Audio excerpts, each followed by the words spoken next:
Bom dia, eu sou o Fernando, pesquisador pós-doc aqui da Universidade Federal de São Carlos, Departamento de Química, e sou supervisionado pelo professor Dr. Fernando Cruz de Moraes.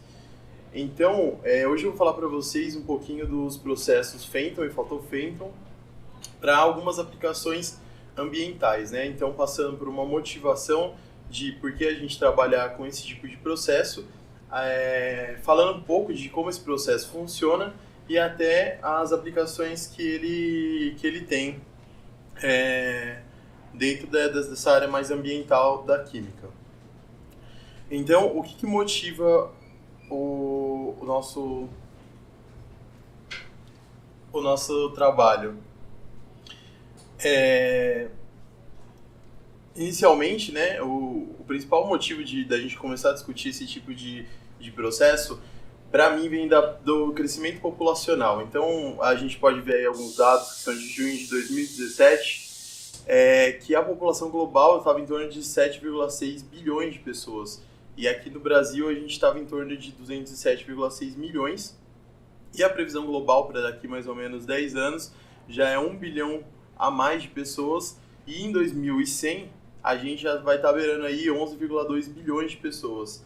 Qual a questão relacionada ao aumento da população?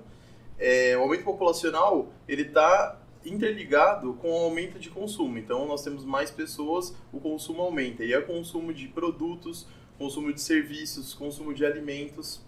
Isso faz com que a produção industrial cresça exageradamente. Então, elas estão totalmente interligadas, porque a necessidade de produtos faz com que a produção tenha que aumentar. Só que atrelado a essa produção industrial, a gente tem uma maior utilização então de matérias-primas para fazer todos os produtos que são necessários e também o aumento de descarte de produtos que não são utilizados ou são rejeitados dentro dessa produção industrial. Boa parte desses produtos que são aí rejeitados muitas vezes vão parar nas águas, o que é um dos maiores problemas que a gente tem atualmente. Só para a gente ter uma ideia, então, no mundo, do total disponível que a gente tem de água, apenas 0,5% dessa água disponível é água doce, o que é uma quantidade muito pequena, apesar de que a gente sabe que o planeta tem muita água disponível para essa utilização de água doce aí, só 0,5%. E esse 0,5% ele pode ter aí três usos, que vai desde o uso agrícola ao uso industrial e o consumo humano. Esses três usos que estão bem atrelados àquele aumento da produção industrial, aumento do uso agrícola, todos eles vão aumentar com o crescimento populacional. No caso do uso agrícola, a gente tem aqui que 70% desse 0,5%, né, de água doce, em torno desse 70%, ele é utilizado ali na agricultura para irrigação ou muitas vezes na pecuária. Mas qual é o problema relacionado a tudo isso? É que hoje em dia a gente está tendo um uso muito intensivo de agrotóxicos, alguns insumos agrícolas e alguns fármacos, principalmente dentro da pecuária. Então, as quantidades utilizadas de agrotóxicos são muito altas, às vezes mais altas do que é necessário e mais altas do que o cultivo consegue absorver.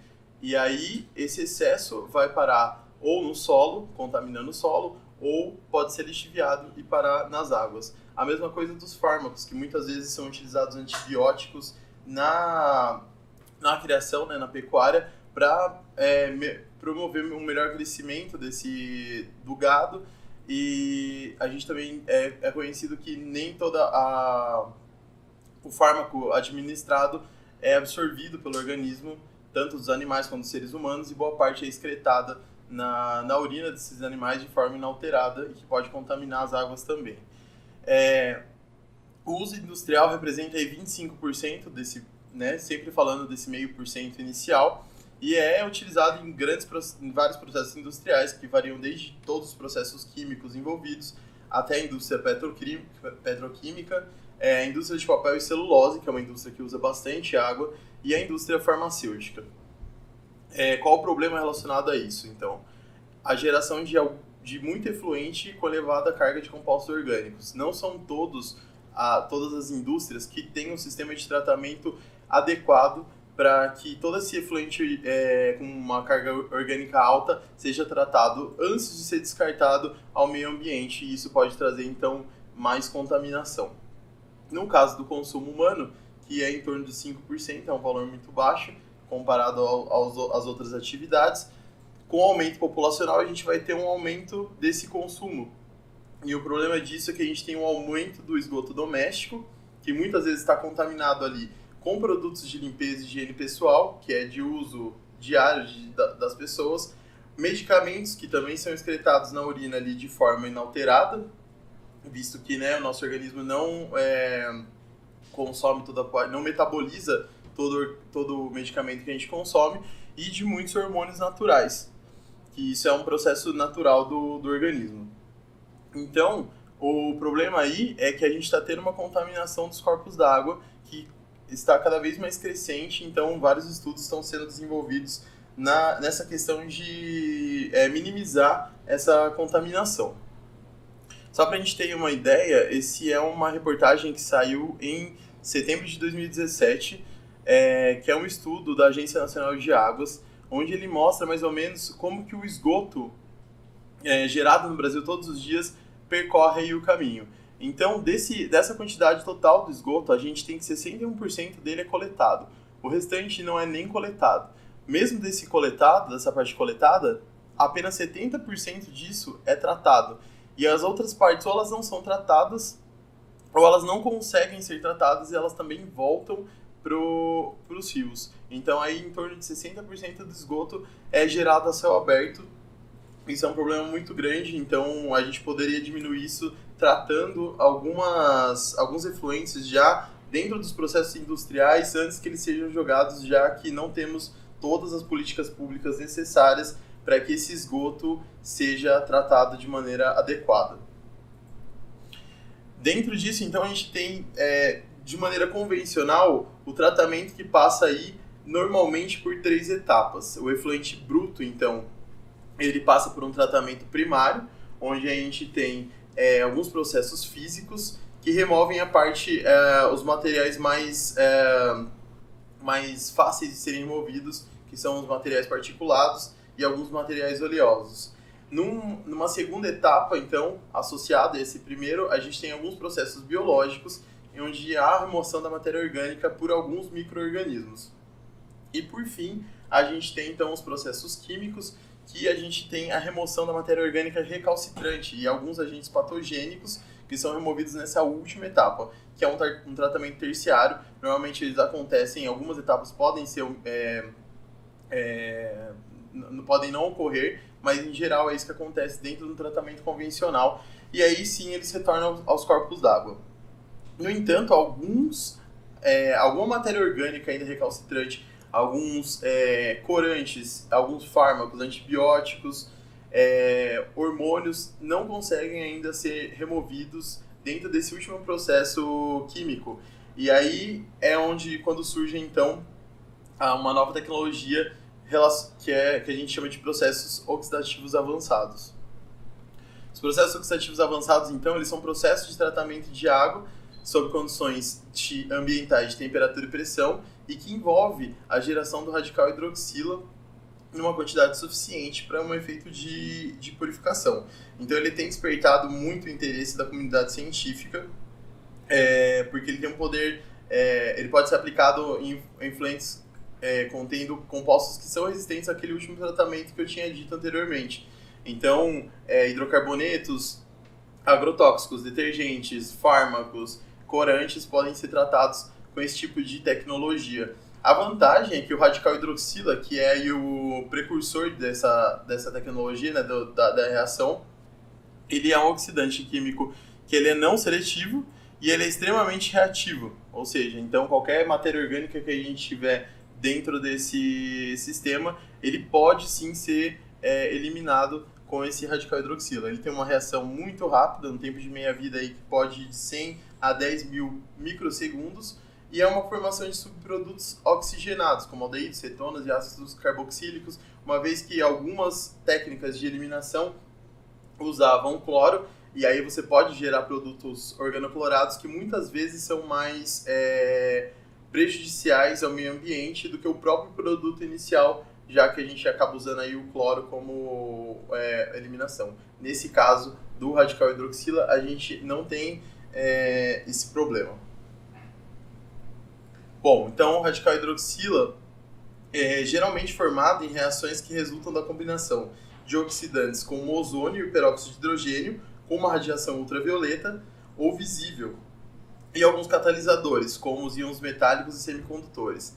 O peróxido de hidrogênio ele pode ser inserido na solução onde a gente vai fazer o nosso processo de degradação de maneira química, ou ele pode ser gerado no meio de diversas maneiras, como por exemplo algumas tecnologias de eletroquimicamente eles podem ser gerados com alguns eletrodos que vêm sendo desenvolvidos, e aí você consegue gerar peróxido de hidrogênio no seu meio reacional e a partir daí então fazer a reação. Então existem essas possibilidades para a geração de peróxido de hidrogênio, assim como outras possibilidades para a regeneração do radical hidroxila, sem ser a partir desses oxidantes, mas sim também com processos eletroquímicos, onde a gente pode gerar o radical hidroxila na superfície do eletrodo e ele vai fazer então a degradação do composto. Dependendo então da estrutura do contaminante orgânico, pode ocorrer diferentes reações envolvendo o radical hidroxila, como a abstração do átomo de hidrogênio, a adição eletrofílica, a transferência eletrônica e algumas reações que a gente chama de reação radical-radical. Bom, no caso então da abstração do átomo de hidrogênio, os radicais hidroxila formados eles são capazes de oxidar compostos por abstração do hidrogênio. Então a gente acaba gerando alguns radicais orgânicos, como a gente pode observar na primeira equação aqui. A gente tem, no caso, que é mais comum em hidrocarbonetos que são alifáticos, reagindo com o radical hidroxila. Então a gente forma aqui um radical orgânico e água. E posteriormente ocorre a adição então do oxigênio molecular, né, nesse radical orgânico, formando então radicais peróxido. Então são intermediários que iniciam a nossa reação de degradação até o dióxido de carbono, que é o maior interesse, então a gente eliminar toda a carga orgânica que a gente tem nesse sistema. Outro tipo de reação que pode acontecer é a adição eletrofílica, que o radical hidroxila adiciona a compostos orgânicos que têm ligação π e resulta na formação de outros radicais orgânicos. Então, como a gente pode ver aqui, uma ligação π que é quebrada pela adição do radical hidroxila, e aí a gente vai ter aqui um radical que vai ser o precursor para as reações seguintes que vão fazer a degradação. Muito comum em hidrocarbonetos insaturados ou aromáticos. Quando a gente tem que as reações de transferência eletrônica, as reações de transferência eletrônica, elas ocorrem quando a adição eletrofílica e a abstração de hidrogênio elas são desfavorecidas, como no caso de alguns hidrocarbonetos clorados, como a gente pode observar no exemplo. Então, se as outras reações anteriormente apresentadas forem desfavorecidas por algum motivo, essa reação é o que pode acontecer. E além destas, outras reações radicalares também podem ocorrer.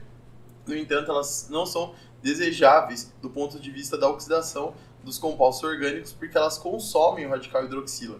Então, não é de nosso interesse que o radical hidroxila seja consumido, por exemplo, na primeira reação para a formação de peróxido de hidrogênio, ou o mesmo peróxido de hidrogênio reagir com o radical hidroxila para gerar esse outro radical, que eu vou falar um pouquinho mais para frente. Então, essas duas reações não são de interesse porque elas acabam consumindo o principal reagente que a gente tem aí para fazer a degradação. A predominância de uma outra reação ela depende de vários fatores, entre eles a presença e a concentração do substrato orgânico que a gente vai trabalhar, assim como a recalcitrância dele. Bom, o processo Fenton. Em 1984, então, Fenton relatou a oxidação catalítica do ácido tartárico na presença de íons de sais ferrosos e peróxido de hidrogênio. Então, o que foi chamado de reação Fenton, né, o radical hidroxila, que é a espécie oxidante, capaz de oxidar várias classes de compostos orgânicos em uma reação espontânea que ocorre no escuro. Então, a gente aí tem o ferro 2+, reagindo com peróxido de hidrogênio, gerando o ferro 3+, o radical hidroxila, que vai ser o nosso principal agente oxidante, e OH-. Na ausência de algum substrato que vai acontecer a degradação, a gente tem uma recombinação do ferro 2+, com o radical hidroxila, gerando ferro 3+, e OH-. Então, só para a gente saber algumas informações aqui relacionadas ao processo Fenton. Ele também pode, o peróxido de hidrogênio, se ele tiver em excesso na solução, ele pode atuar como um sequestrador do radical hidroxila. E aí ele forma o radical hidroperoxila, que era aquela equação que eu tinha mostrado, eu destaquei aqui. Ele vai sequestrar então esse radical, que é o principal radical que é necessário dentro das reações, e a gente forma esse radical hidroperoxila. Então ele prejudica o processo de degradação, visto que o radical hidroperoxila ele tem um menor potencial de redução. Então não é interessante. Não que ele não vá contribuir, mas ele contribui menos e faz com que o nosso processo seja menos eficiente do que seria apenas com radicais hidroxila dentro do sistema. Isso foi visto em alguns trabalhos que fizeram a degradação de herbicidas e alguns efluentes. Foi observado esse desfavorecimento desse radical hidroperoxila. Bom, somente após um século do primeiro trabalho envolvendo a reação Fenton, que essa começou a ser aplicada na oxidação de contaminantes orgânicos presentes em água, efluentes e solo. E um dos primeiros trabalhos descreveram a oxidação de compostos orgânicos visando o tratamento de água por reação Fenton na degradação de clorofenóis. E aí, por que esse processo é tão vantajoso? Qual é o potencial de aplicação dele para tratamento de efluentes? Ele é um processo de aplicação muito simples, então ele não requer nenhum reagente ou equipamento especial. Ele pode ser trabalhado a temperatura e pressões ambientes, o que é muito interessante para a gente não ter que ter um gasto maior no controle de temperatura dos processos, visto que muitos processos de degradação mais tradicionais têm um controle de temperatura muito mais rígido. Então esse pode ser feito na temperatura e pressão ambientes. E o ferro, né, que é um dos principais reagentes utilizados, ele é um dos elementos mais abundantes na crosta terrestre. Então é muito fácil de ser utilizado. O processo Fenton, então, falar um pouquinho da diferença dos dois. A oxidação então de compostos orgânicos sobre a radiação ultravioleta na presença do íon férrico em meio ácido, ela foi verificada ali na década de 50, quando postularam que a transferência eletrônica iniciada pela radiação resultava na geração do radical hidroxila, que é, como a gente tem que lembrar sempre, o nosso principal reagente, aí, entre aspas, para a degradação. Em solução aquosa, os íons férricos eles existem como aquocomplexos, por exemplo, o que foi indicado aqui nessa primeira caixinha. Então, quando na ausência de alguns outros ligantes, quando ele não tem nenhum ligante, ele vai apresentar essa forma de aquocomplexo, né? Se a gente não tiver nenhum outro tipo de ligante que se junte a ele. Então, isso faz com que o pH tenha uma influência dentro desse processo, porque o aumento do pH vai fazer com que a gente tenha uma hidrólise e em consequência, algumas espécies hidroxiladas que vão estar aí na nossa solução para degradação. Como, por exemplo, então, o ferro 3+, com água, ele gerando, então, esse tipo de forma aqui, e a gente não tendo nenhum outro ligante que vá se juntar a essa forma, ele vai continuar ali em solução. Bom, quando os complexos de ferro 3 eles são irradiados, ocorre a promoção de um elétron de um orbital centrado no ligante para um orbital centrado no metal, chamado então de transferência de carga ligante-metal, que é daí esse LMCT, que é proveniente da sigla em inglês. Então a gente tem essa reação daquele complexo que eu mostrei no slide anterior, com a irradiação ultravioleta, e a gente tem a formação, então, do ferro 2 e do radical hidroxila. Então, o ferro 2 gerado durante a irradiação, quando na presença de peróxido de hidrogênio, ele reage com um peróxido, dando sequência à reação Fenton, que é a reação que a gente mostrou anteriormente. Nesse contexto, então, a reação ela é catalítica e é estabelecido um ciclo em que o ferro 2+, é regenerado. Então, ele pode ser utilizado mais vezes. A utilização, então, do ferro 2+, e 3+, na presença de peróxido de hidrogênio sob a irradiação é chamada, então, da reação Photo-Fenton. Só para a gente ter noção que o pH ele influencia muito na forma das espécies hidroxiladas, que eu vou falar um pouquinho mais para frente, mas aqui a gente então tem a relação as duas equações que eu tinha citado anteriormente. Então aquela forma de ferro que está hidroxilada, ela sofre a irradiação ultravioleta, formando o ferro 2+, e o radical hidroxila. Se tem a presença então do peróxido de hidrogênio, esse ferro 2+, vai reagir e vai então iniciar o que a gente chama da reação Fenton, mas dessa vez estimulada por uma irradiação ultravioleta, gerando o ferro 3+, o OH- e o radical hidroxila. Então, vamos falar um pouco da influência do pH dentro desse sistema. O pH ele influencia a formação das espécies hidroxiladas. Então, essas espécies elas apresentam uma maior absorção no visível, como, por exemplo, essa espécie aqui, né, destacada. Ela tem um máximo de absorvância no comprimento de onda de 300 até 400 nanômetros. E por que isso é interessante, então? Porque permite que a irradiação solar seja utilizada na reação. Mais interessante do que a gente ter uma fonte de luz artificial dentro do nosso sistema para promover essa reação, seria interessante a gente poder usar a luz solar, porque isso, além de ser ambientalmente mais correto, porque a luz solar está disponível gratuitamente, assim a gente pode dizer, a gente não necessita de uma outra fonte de luz, que provavelmente vai ter um gasto energético para ser colocado e tudo mais. Então, esses complexos, eles são muito utilizados por isso. Bom, é importante ressaltar que muitas reações fotoquímicas elas podem ocorrer no sistema fotofêton dependendo do espectro de emissão da fonte de radiação e da absorvância das espécies presentes na solução, né? A fotólise do peróxido de hidrogênio, que gera 2 radicais hidroxila, que é a reação que está mostrada aqui, ela pode ocorrer simultaneamente ao processo fotofêton. No entanto, a baixa absorvitividade que ele tem faz com que ele tenha um papel pouco importante nesse processo. Então, apesar desse processo acontecer, ele tem é muito difícil dele absorver então a radiação.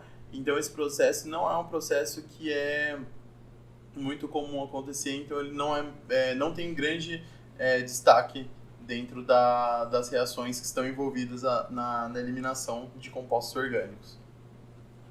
Bom, sendo os processos então fento e fotofento catalisados por íons ferros 2+ e 3+, considerando que esses íons são hidrolisados formando hidróxidos insolúveis, o pH ele tem um papel fundamental nas reações que são envolvidas e, consequentemente, afeta a velocidade da degradação por compostos orgânicos. Então, toda essa formação dessas espécies hidrolisadas, dependendo do pH, os hidróxidos formados eles podem ser insolúveis e isso não é interessante para o processo.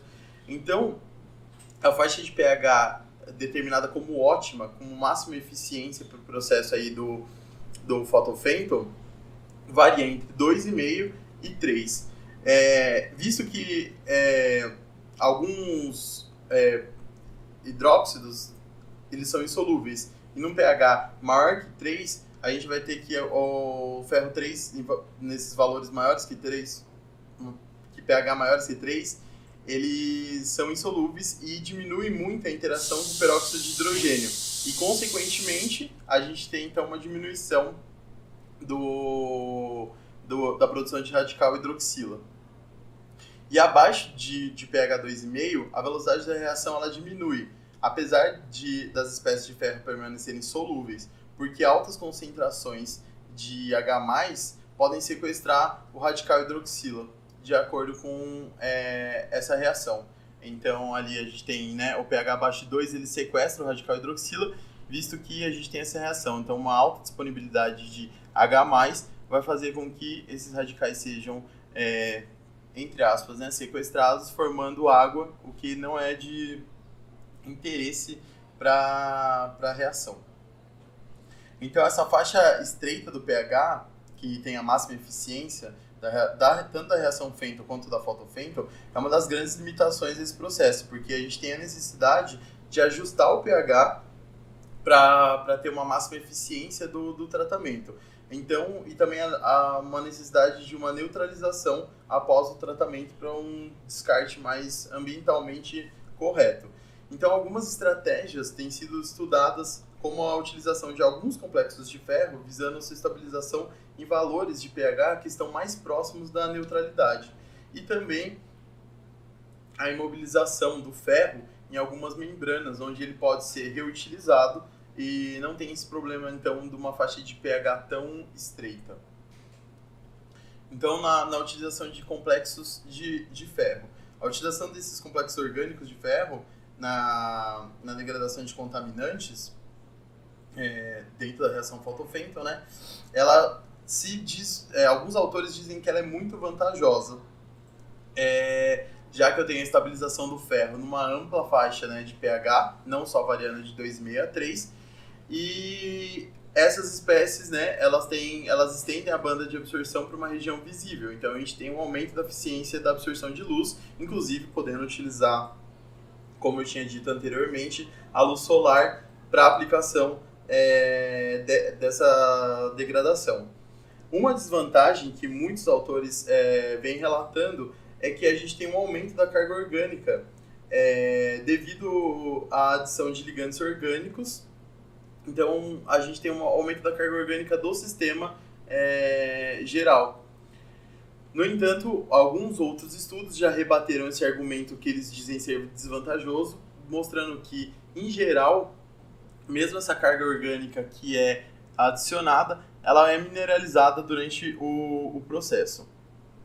Então, dá para a gente concluir que ele possui mais vantagens do que desvantagens dentro desse processo, visto que se a gente consegue eliminar no fim do procedimento essa carga orgânica que ele tem, a gente não tem problema. Então, a carga orgânica ela consegue ser mineralizada. Bom, a composição, como que é feita então a aplicação, em que tipos de estudo, de efluentes eles podem ser aplicados.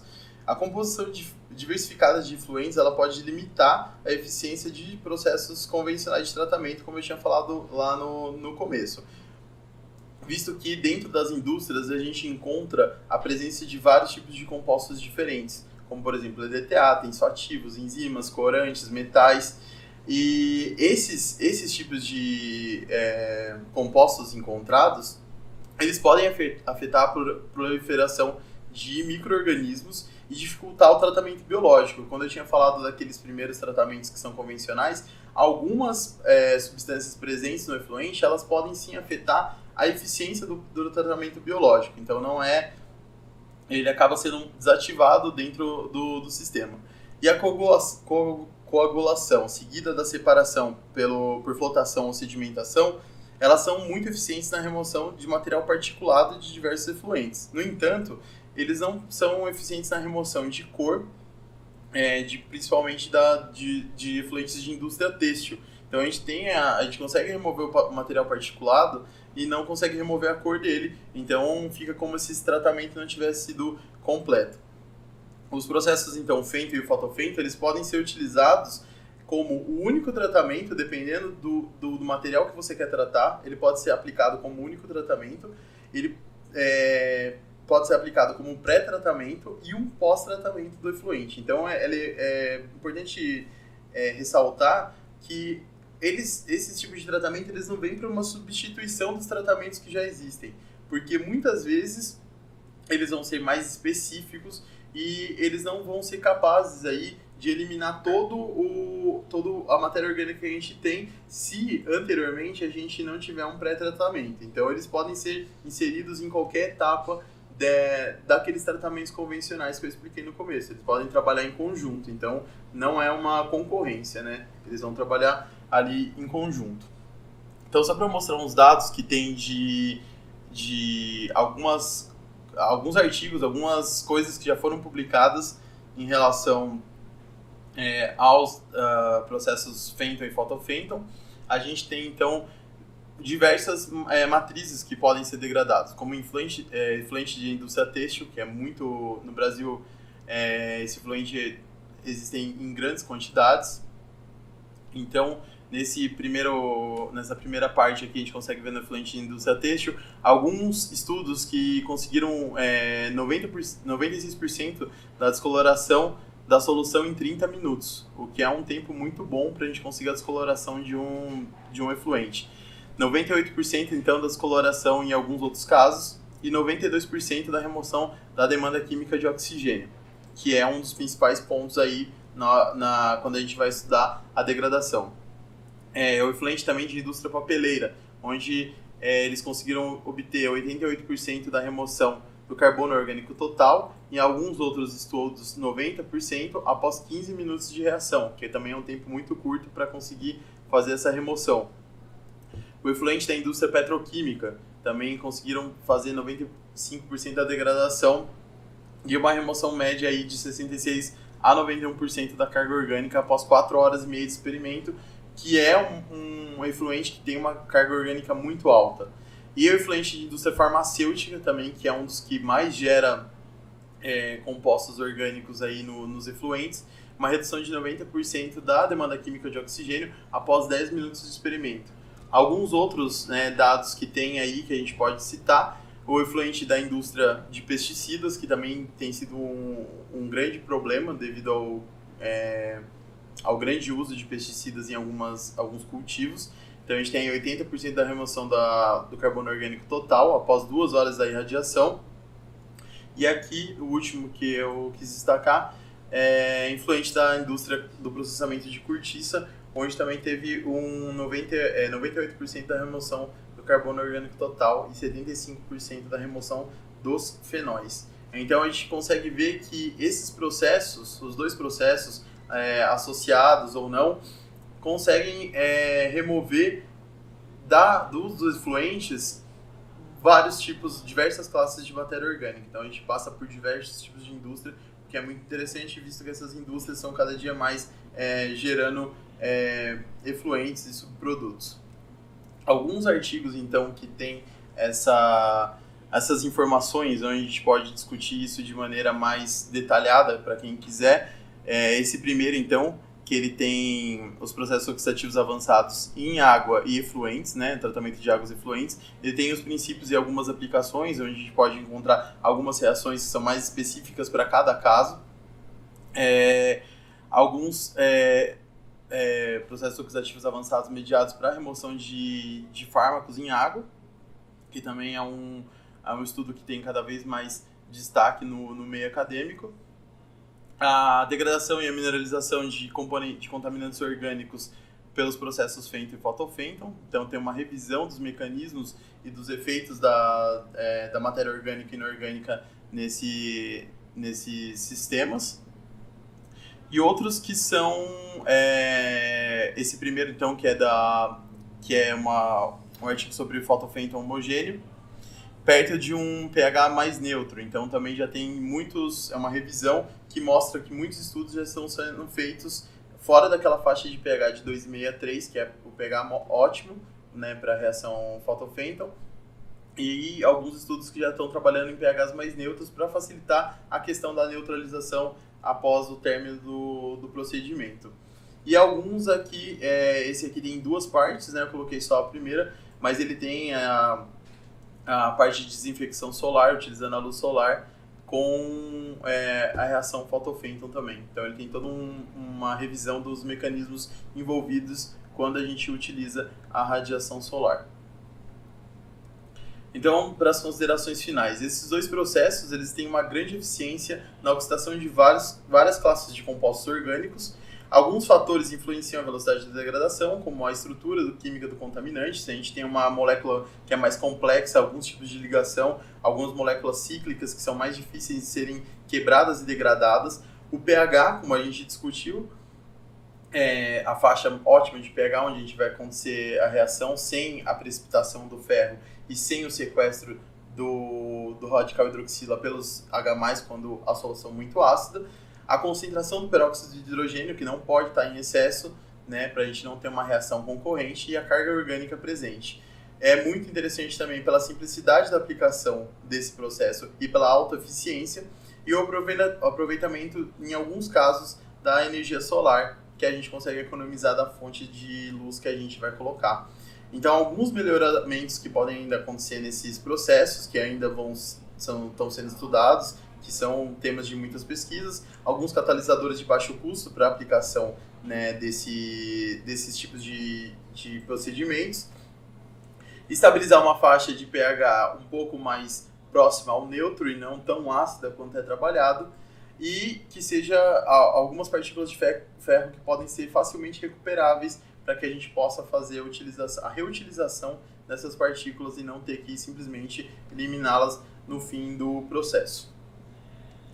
Queria agradecer então a Cirssusquem pelo convite, a GSK e a FAPESP, né, pela oportunidade, e também a Universidade Federal de São Carlos. Eu deixei o meu, se alguém tiver algum questionamento pós aqui, né, da apresentação, quiser me mandar um e-mail, eu deixei o meu contato. E muito obrigado então pela oportunidade. E eu queria abrir então para perguntas, se alguém tiver pergunta. Como a gente não teve nenhuma pergunta, então eu queria agradecer novamente e encerrar então a sessão.